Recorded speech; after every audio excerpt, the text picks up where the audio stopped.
कलयुग का भगवान कहे जाने वाले हनुमान जी का कहानी जब भी सुनते या पढ़ते हैं तो हमेशा कुछ नया ही सुनने और सीखने को मिलता है। इसी प्रकार आज का वीडियो कुछ ऐसा ही है। आइए शुरू करते हैं। महायुद्ध समाप्त हो चुका था। जगत को त्रास देने वाला रावण अपने कुटुंब सहित नष्ट हो चुका था।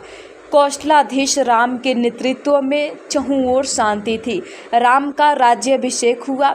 राजा राम ने सभी वानर और राक्षस मित्रों को ससम्मान विदा किया। अंगद को विदा करते समय राम रो पड़े थे। हनुमान को विदा करने की शक्ति तो राम में भी नहीं थी। माता सीता भी उन्हें पुत्रवत मानती थी। हनुमान अयोध्या में ही रह गए।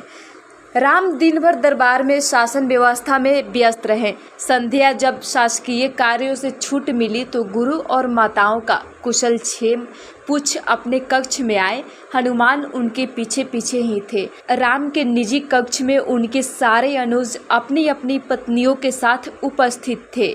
वनवास, युद्ध और फिर अनंत औपचारिकताओं के पश्चात यह प्रथम अवसर था जब पूरा परिवार एक साथ उपस्थित था। राम, सीता और लक्ष्मण को तो नहीं, कदाचित अन्य वधुओं को एक बाहरी अर्थात हनुमान का वहां होना अनुचित प्रतीत हो रहा था।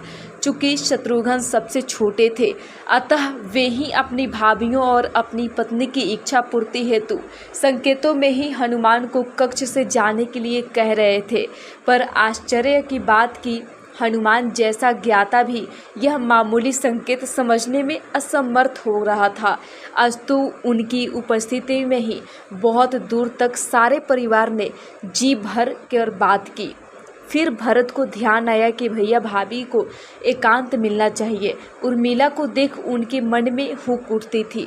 इस पतिव्रता को भी अपने पति का सानिध्य चाहिए। अतः उन्होंने राम जी से आज्ञा ली और सबको जाकर विश्राम करने की सलाह दी। सब उठे और राम जानकी का चरण स्पर्श कर जाने को हुए, परंतु हनुमान वहीं बैठे रहे। उन्हें देख अन्य सभी उनके उठने की प्रतीक्षा करने लगे कि सब साथ ही निकले बाहर। राम ने मुस्कुराते हुए हनुमान से कहा, क्यों वीर, तुम भी जाओ, तनिक विश्राम कर लो। हनुमान बोले, प्रभु आप सम्मुख हैं, इससे अधिक विश्रामदायक भला कुछ हो सकता है क्या? मैं तो आपको छोड़कर नहीं जाने वाला। शत्रुघ्न तनिक क्रोध से बोले, परंतु भैया को विश्राम की आवश्यकता है कपीश्वर, उन्हें एकांत चाहिए। हाँ तो मैं कौन सा प्रभु के विश्राम में बाधा डालता हूँ? मैं तो यहाँ पैताने बैठा हूँ। आपको कदाचित सुना नहीं, भैया को एकांत आवश्यकता है। पर माता सीता तो यही हैं, वे भी तो नहीं जा रही। फिर मुझे ही क्यों निकालना चाहते हैं आप? भाभी को भैया के एकांत में भी साथ रहने का अधिकार प्राप्त है। क्या उनके माथे पर आपको सिंदूर नहीं दिखता? हनुमान आश्चर्यचकित रह गए। प्रभु श्री राम से बोले, प्रभु क्या यह सिंदूर लगाने से किसी को आपके निकट रहने का अधिकार प्राप्त हो जाता है क्या? राम मुस्कुराते हुए बोले, अवश्य, यह तो सनातन प्रथा है हनुमान। यह सुन हनुमान तनिक मायूस होते हुए उठे और राम जानकी को प्रणाम कर बाहर चले गए। प्रातः राजा राम का दरबार लगा था। साधारण औपचारिक कार्य हो रहे थे कि नगर के प्रतिष्ठित व्यापारी न्याय मांगते दरबार में उपस्थित हुए। ज्ञात हुआ कि पूरी अयोध्या में रात भर व्यापारियों के भंडारों को तोड़ तोड़कर हनुमान उत्पात मचाते रहे थे। राम ने यह सब सुना और सैनिकों को आदेश दिया कि हनुमान को राजसभा में उपस्थित किया जाए। राम आज्ञा का पालन करते हुए सैनिक अभी निकले भी नहीं थे कि केसरिया रंग में रंगे पूरे हनुमान अपनी चौड़ी मुस्कान और हाथी जैसे मस्त चाल से चलते हुए सभा में उपस्थित हुए। उनका पूरा शरीर सिंदूर से पटा हुआ था। एक एक पग धरने पर उनके शरीर से एक एक शेर सिंदूर भूमि पर गिर जाता। उनकी चाल के साथ पीछे की ओर वायु के साथ सिंदूर उड़ता रहता। राम के निकट आकर उन्होंने प्रणाम किया। अभी तक सन्न होकर देखती सभा एकाएक जोर से हंसने लगी। अंततः बंदर ने बंदरों वाला ही काम किया। अपनी हंसी रोकते हुए सौमित्र लक्ष्मण बोले, यह क्या किया कपिश्रेष्ठ? यह सिंदूर से स्नान क्यों? क्या यह आप वानरों की कोई प्रथा है?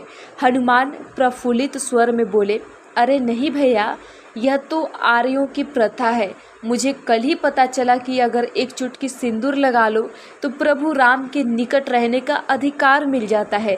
तो मैंने सारी अयोध्या का सिंदूर लगा लिया। क्यों प्रभु, अब तो कोई मुझे आपसे दूर नहीं कर पाएगा ना। सारी सभा हंस रही थी और भरत हाथ जोड़े अश्रु बहा रहे थे। यह देख शत्रुघ्न बोले, भैया सब हंस रहे हैं और आप रो रहे हैं, क्या हुआ?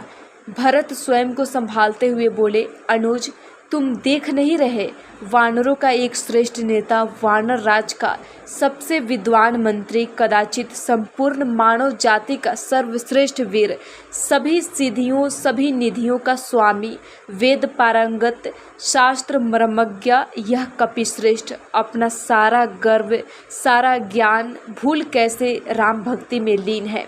राम की निकटता प्राप्त करने की कैसी उत्कंठ इच्छा जो यह स्वयं को भूल चुका है। ऐसी भक्ति का वरदान कदाचित ब्रह्मा जी किसी को न दे पाए। मुझे भरत को राम का अनुज मान भले कोई याद कर ले, पर इस भक्त शिरोमणि हनुमान को संसार कभी नहीं भूल पाएगा। वीर हनुमान जी को बारंबार प्रणाम।